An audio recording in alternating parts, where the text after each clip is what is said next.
My dear students, આજે આપણે નવું ચેપ્ટર સ્ટાર્ટ કરવાના છે અને એ જે નવું ચેપ્ટર જે છે એ ચેપ્ટર નંબર 4 છે. ચેપ્ટર નંબર 4 નું નામ રાસાયણિક ગતિકી છે. હવે આ ચેપ્ટર જે છે આગળના ચેપ્ટરથી અલગ જ છે, કેમ કે એ કેમિસ્ટ્રીની જ એક બ્રાન્ચ છે. બરાબર, રાસાયણિક ગતિકી આ ચેપ્ટર નંબર 4 જે છે એનું ઇંગ્લિશમાં જો આપણે નામ જોઈએ તો રાસાયણિકનો મતલબ કેમિકલ થાય અને ગતિકીનો મતલબ કાઇનેટિક્સ થાય. કાઇનેટિક્સ એટલે તમને ખબર હશે મૂવમેન્ટ. રાસાયણિક પ્રક્રિયામાં જે મૂવમેન્ટ જે છે, બરાબર, એવું કંઈક ચકાસવા માટેની જે શાખા જે છે એને આપણે રાસાયણિક ગતિકી તરીકે આપણે કહી શકીએ છીએ. હવે રાસાયણિક ગતિકીનો અભ્યાસ કરતા પહેલા આપણે થોડી પ્રસ્તાવના વિશે વિચાર કરીએ. તો સપોઝ આપણે કોઈક રાસાયણિક પ્રક્રિયા કરવી હોય, એઝ અ કોઈક કેમિસ્ટ હોય અને કેમિસ્ટને અકોર્ડિંગ, બરાબર, એમણે કોઈ રાસાયણિક પ્રક્રિયા કરવી હોય તો એ રાસાયણિક પ્રક્રિયા કરવા માટે કઈ કઈ વસ્તુ જરૂરિયાતો છે, બરાબર, એનો વિચાર કરીએ. પહેલી વસ્તુ એ કે સપોઝ તમારે કોઈક રાસાયણિક પ્રક્રિયા કરવી હોય તો પહેલી વસ્તુ એ આપણે જાણવી જોઈએ કે રાસાયણિક પ્રક્રિયા થશે કે ન થશે. ઓકે, જો રાસાયણિક પ્રક્રિયા થવાની શક્યતા હોય તો એ આપણે ઉષ્માગતિશાસ્ત્ર દ્વારા જાણી શકીએ છીએ. મારા પ્રમાણે તમને ખબર હોય છે ઉષ્માગતિશાસ્ત્રનો બીજો નિયમ. ઉષ્માગતિશાસ્ત્રના બીજા નિયમમાં તમને એવું કીધેલું છે કે જો કોઈ રાસાયણિક પ્રક્રિયા દરમિયાન મુક્ત ઉર્જા ઘટતી હોય અથવા એન્ટ્રોપીનું મૂલ્ય વધતું હોય તો એવી પ્રક્રિયા આપમેળે થાય છે. એટલે પહેલી વસ્તુ જો આપણે જાણવી હોય તો ઉષ્માગતિશાસ્ત્ર દ્વારા રાસાયણિક પ્રક્રિયાનું પાકકથન.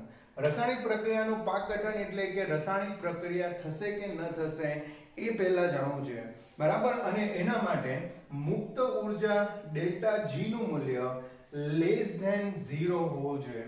<0 એટલે કે ઋણ હોય તો પ્રક્રિયા આપમેળે થાય.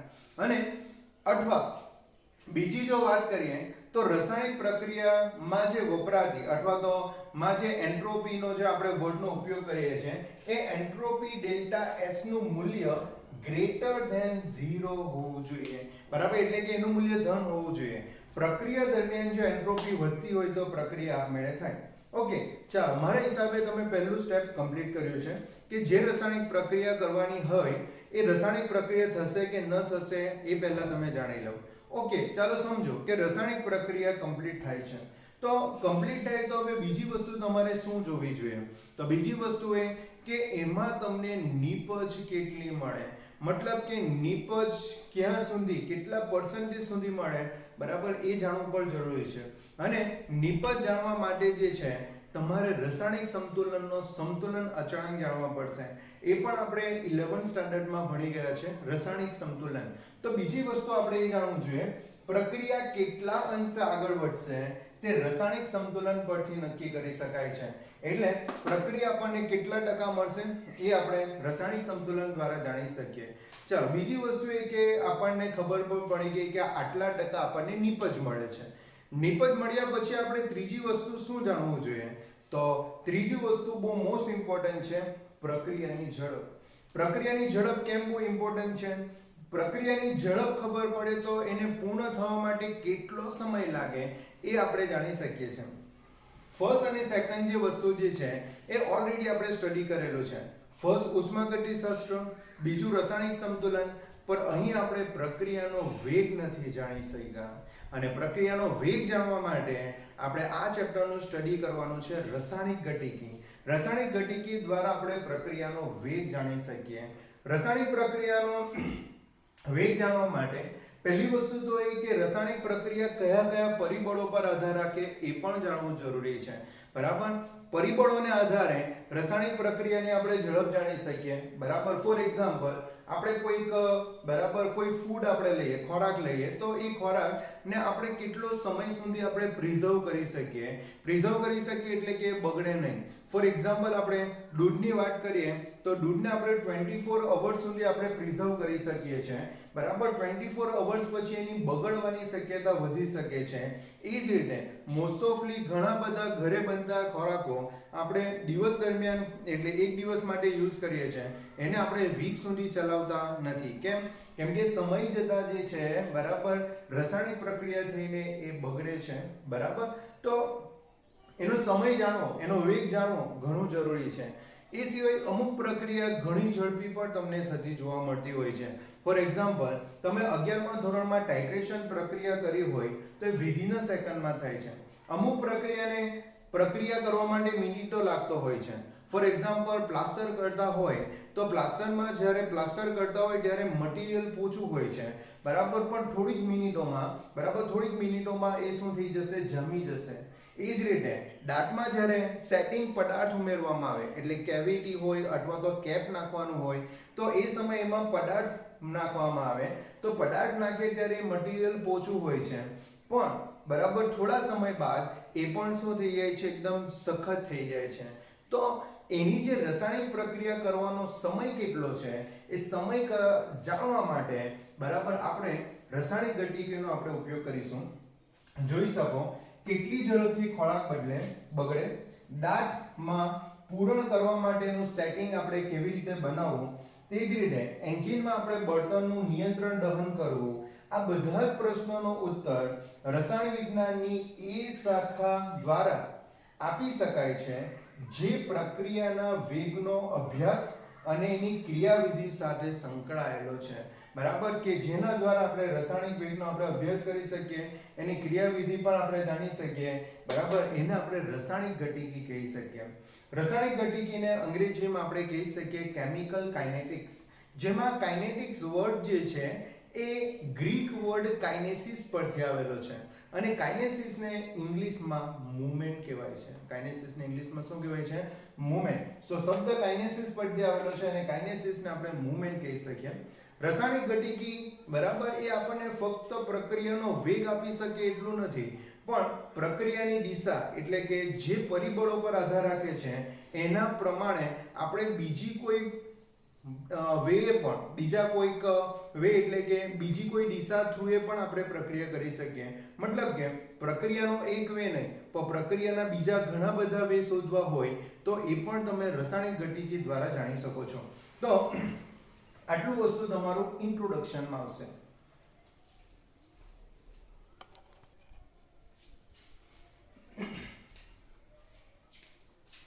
ડિયર સ્ટુડન્ટ્સ, આજે આપણે રાસાયણિક ગતિકીનો ટોપિક 1 ટુ બી આના સાથે આપણે કન્ટિન્યુ લઈએ છીએ.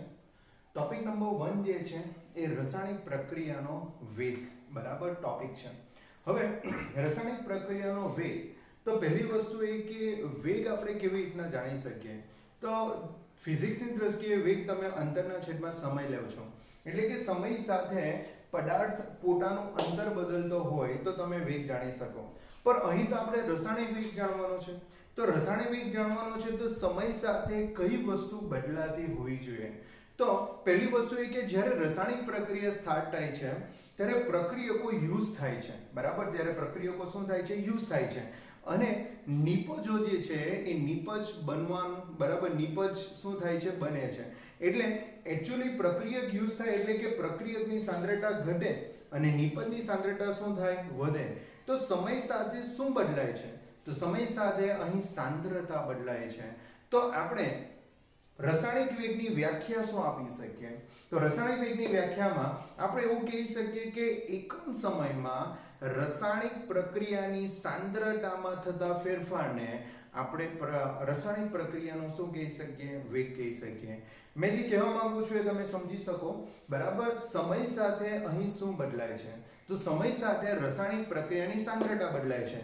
તો રાસાયણિક પ્રક્રિયાનો વેગ જાણવો હોય તો આપણે શું કરવું જોઈએ, તો આપણે સમય સાથે બદલાતી આપણે સાંદ્રતા લેવી જોઈએ, ને એના પરથી સમીકરણ શું બની શકે, તો એના પરથી સમીકરણ બની શકે એકમ સમયમાં સાંદ્રતામાં થતા ફેરફારને આપણે રાસાયણિક પ્રક્રિયાનો વેગ કહી શકીએ. એટલે આપણે પહેલું કહી શકીએ એકમ સમયમાં પ્રક્રિયક અથવા નિપજની સાંદ્રતામાં થતા ફેરફારને આપણે રાસાયણિક પ્રક્રિયાનો વેગ કહી શકીએ છીએ.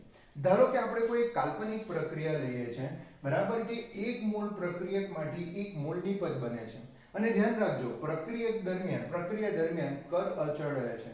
કદ અચળ રહે એના માટે એ આપણે એવું રાખેલું છે કે સાંદ્રતા પર આધાર રાખે છે, બરાબર. પરિણામે સાંદ્રતામાં ફેરફાર નિયમિત રહે એ રીઝનના લીધે આપણે અહીં કદ અચળ રાખેલું છે.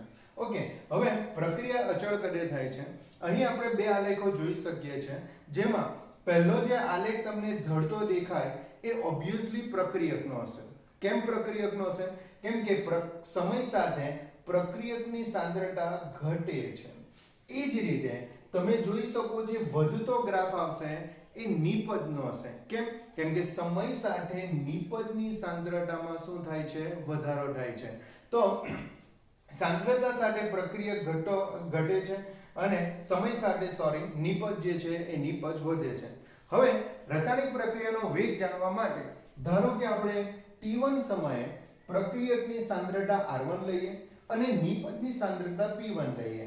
તે જ રીતે T2 સમયે પ્રક્રિયકની સાંદ્રતા R2 લઈએ અને નિપજની સાંદ્રતા આપણે P2 લઈએ. પરિણામે સમયમાં આપણને ફેરફાર મળશે ડેલ્ટા T. ડેલ્ટા T એટલે T2 T1, રાઈટ? તો ડેલ્ટા T જેટલા સમયમાં પ્રક્રિયકની સાંદ્રતામાં કેટલો ફેરફાર થશે? તો ડેલ્ટા R. અને નિપજની સાંદ્રતામાં કેટલો ફેરફાર થશે? Delta P. ડેલ્ટા R એટલે R2 R1 અને ડેલ્ટા P એટલે શું આવશે? P2 શું આવશે? P1 આવશે.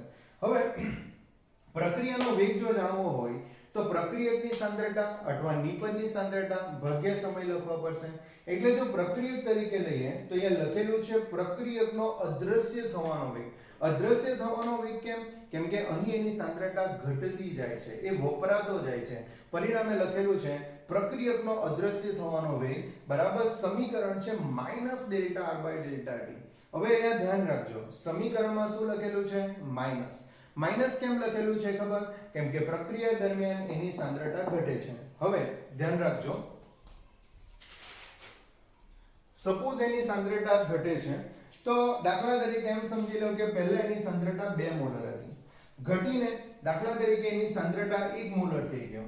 તો શરૂઆતની સાંદ્રતા આપણી R1 આવશે, અંતિમ સાંદ્રતા આપણી R2 આવશે. હવે આપણે જો ફેરફાર કરવાનો હોય ત્યારે આપણે R2 શું લખવા પડે? R1. ચાલો જો R2 R1 લખીએ તો આપણે 1 શું લખી શકીએ? 2. જો 1 2 લખીએ તો આન્સર શું આવશે? -1. તો પ્રક્રિયકની સાંદ્રતામાં ફેરફાર માઈનસ આવશે. તો પ્રક્રિયાનો વેગ આપણે માઈનસ ન બતાવવો હોય તો અગાડી માઈનસ લખવું જોઈએ. તો એ માઈનસ અને આ માઈનસ માઈનસ માઈનસ શું થઈ જશે? પ્લસ થઈ જશે. ઓકે, તો આ માઈનસ ને આ માઈનસ શું થઈ જશે? પ્લસ. એટલે ધ્યાન રાખજો કે પ્રક્રિયકની સાંદ્રતામાં જે વેગ આપેલો છે એટલે પ્રક્રિયકની અદ્રશ્ય થવાનો જે વેગ આપેલો છે એમાં અગાડી માઈનસ લખેલું છે અને માઈનસ વસ્તુ શું દર્શાવે છે? સાંદ્રતામાં થતો ઘટાડો દર્શાવે છે. એ જ રીતે જો નિપજનો દ્રશ્ય થવાના વેગની વાત કરીએ બરાબર તો એ plus delta P by delta T છે. અને પ્લસ કેમ છે? કેમ કે પ્રક્રિયા દરમિયાન નિપજની સાંદ્રતા વધે છે, પહેલા કરતા એની સાંદ્રતા શું થાય? વધે. એટલે અંતિમ વેલ્યુ વધારે હશે. મોટી વેલ્યુમાંથી નાની વેલ્યુ બાદ કરશો તો તમારો આન્સર શું આવશે? પ્લસ જ આવશે. ઓકે, અને અહીંયા લખેલું છે કે ધન સંજ્ઞા સાંદ્રતામાં વધારો સૂચવે છે. હવે આના એકમની વાત કરીએ તો આનો એકમ શું આવી શકે? તો પહેલી વસ્તુ એ કે સાંદ્રતામાં થતો ફેરફાર ના છેદમાં સમય છે, તો એનો એકમ પણ શું આવી શકે? સાંદ્રતાના છેદમાં સમય. સાંદ્રતાના છેદમાં સમય એટલે કે સાંદ્રતા સમય ઇન્વર્સ કહી શકીએ. સાંદ્રતા મોટે ભાગે આપણે રાસાયણિક પ્રક્રિયામાં આપણે મોલારિટીમાં લઈએ છીએ અને મોલારિટી એટલે કે મોલ પર લિટર. તો ધ્યાન રાખજો, સાંદ્રતા જે છે એને આપણે મોલ પર લિટર લખીશું અને સમય જે છે એને આપણે લખીશું સેકન્ડ ઇન્વર્સ. પણ ધ્યાન રાખજો આ પ્રક્રિયાને અનુરૂપ બદલાઈ પણ શકે. દાખલા તરીકે અમુક પ્રક્રિયા મિનિટોમાં થતી હોય તો સેકન્ડ ઇન્વર્સની જગ્યાએ મિનિટ ઇન્વર્સ લખીશું.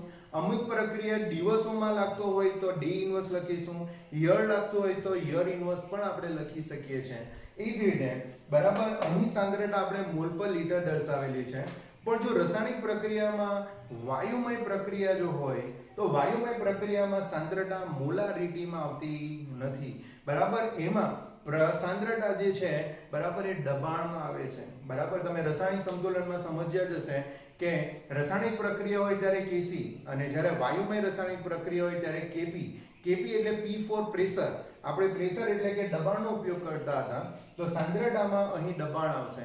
એટલે જ્યારે વાયુમય પ્રક્રિયા હશે બરાબર તો ત્યારે તમે વાતાવરણ બરાબર સેકન્ડ ઇન્વર્સ લખી શકો અથવા તો 12 સેકન્ડ ઇન્વર્સ લખી શકો અથવા તો ટોર સેકન્ડ ઇન્વર્સ લખી શકો છો. ઓકે, તો મારા પ્રમાણે તમને રાસાયણિક પ્રક્રિયાનો વેગ સમજ પડી હશે. જો રાસાયણિક પ્રક્રિયાનો વેગ તમને ખબર પડે તો આપણે અહીં ત્વરિત વેગ પર આવીએ. કેના પર આવીએ? ત્વરિત વેગ. ત્વરિત વેગને આપણે કહી શકીએ તત્કાલીન વેગ. તત્કાલીન વેગ મારા હિસાબે આ તત્કાલીન વેગ ફિઝિક્સમાં આવી ગયું છે. બરાબર? સમજો, કોઈક રાસાયણિક પ્રક્રિયા જ્યારે આપણે આ સૂત્ર દ્વારા શોધીએ ત્યારે આપણને એનું સરેરાશ મૂલ્ય મળે છે.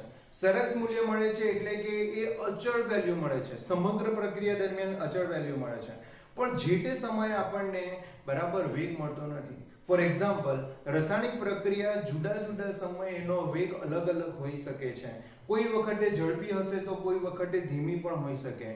પણ સરેરાશ મૂલ્ય જે છે એ અચળ વેલ્યુ બનાવશે. એ જે તે સમય માટેનું મૂલ્ય આપતું નથી. પરિણામે જે તે સમયે રાસાયણિક પ્રક્રિયાનો વેગ જાણવો હોય તો એના માટે તમારે ત્વરિત વેગનો ઉપયોગ કરવા પડે. કેમ કે ત્વરિત વેગ એટલે સમયની કોઈ પણ ક્ષણનો વેગ. સમયની કોઈ પણ ક્ષણનો વેગ. અને મારા હિસાબે તમને ત્વરિત વેગ ખબર હશે. ત્વરિત વેગ મેળવવા માટે જે છે આપણે સમયનું મૂલ્ય જે છે ઘણું નાનું લઈએ છીએ. ઘણું નાનું એટલે કેટલું લઈએ ખબર? ટેન્ડ્સ ટુ 0 લઈએ છે. ટેન્ડ્સ ટુ શું લઈએ છે? 0.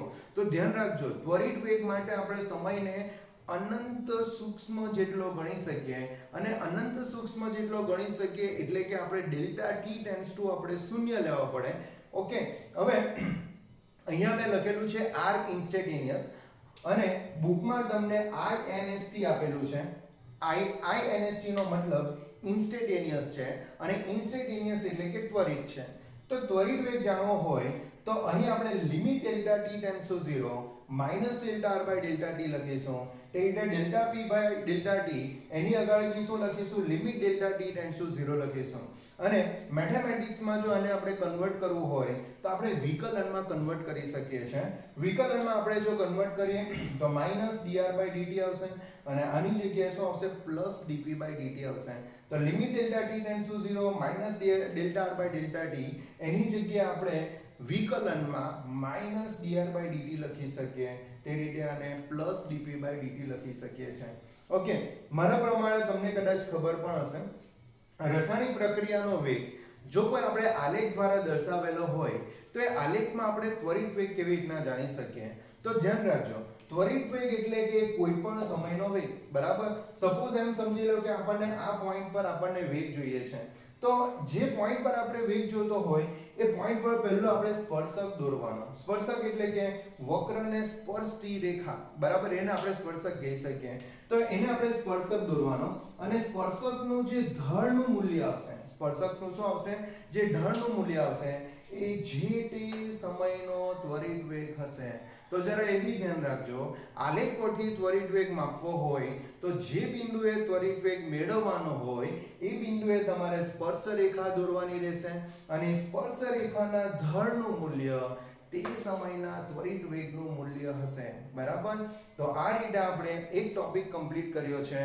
બરાબર? વેગ. અને વેગમાં પહેલો આપણે સરેરાશ વાત કરેલી છે અને બીજું આપણે ત્વરિત વાત કરેલી છે.